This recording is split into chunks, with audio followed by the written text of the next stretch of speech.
Nampahafantarina tamin'ny fomba ofisialy ny zoma 7 Jolay 2024 teo Anosy fa nipetraka ara-panjakana ny association sportive na fikambanana ara-panatanjahantena eo anivon'ny ministera ny fambolena sy ny fiompiana Aronjono. Zava-dehibe ny fampiroboroboana ny fanatanjahantena ho fiarametan'ny mpiasa mpikambana rehetra amin'ny fanatratrarana ny tanjona iarahana ary indrindra ihany koa hanandratana sy hitondrana avo ny anaran'ny ministera ka hiara-mokatra ary hipetraka ho tantara tsara izany. Ny fotoanantsika androany zany dia ny fiona lehibe voalohany ny fikambanana ara-panatanjahantena ny ministera fambolena sy ny fiompiana Aronjono. Zava-dehibe eto anivon'ny ministera ny fijoroan'izany fikambanana zany amin'ny fomba ofisialy satria manomboka izao dia mitondra ny anaran'ny ministera ireo mpilalao sy mpanao fanatanjahantena eto anivon'ny ministera.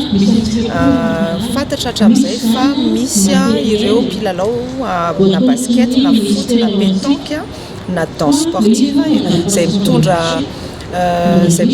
vokatra mahafapo sy mahafinaritra hatramin'izay ary fanentanana indrindra ireo mpiasa rehetra eto anivon'ny ministera mba hiaraka hirahina sy hiaraka hanao fanatanjahantena eto anivon'ny ministera. Ny tanjona voalohany aloha dia izay resaka firaisan-kina ny mpiara-miasa izay satria izay vokatra azo eo amin'ny fanatanjahantena no entina koa hifanentanana eo amin'ny sehatry ny asa. Faharoa manarak'izay dia ny resaka fahasalamana mazava ho azy. Ny fanaovana izay fanatanjahantena miarak'izay dia manampy amin'ny fitazomana ny fahasalaman'ny mpiara-miasa mba ahafahana manatratra ireo tanjona izay ifosan'ny mpiasa tsirairay avy eto anivon'ny ministera satria ny tsirairay avy mihitsy eto anivon'ny ministera no samy manana andraikitra ho fampandrosoana n'ity firenentsika ity. Ka raha ohatra ka olona marary sy tsy dia mavitribitrika no miasa dia sarotsarotra ihany no atratrarana ny tanjona.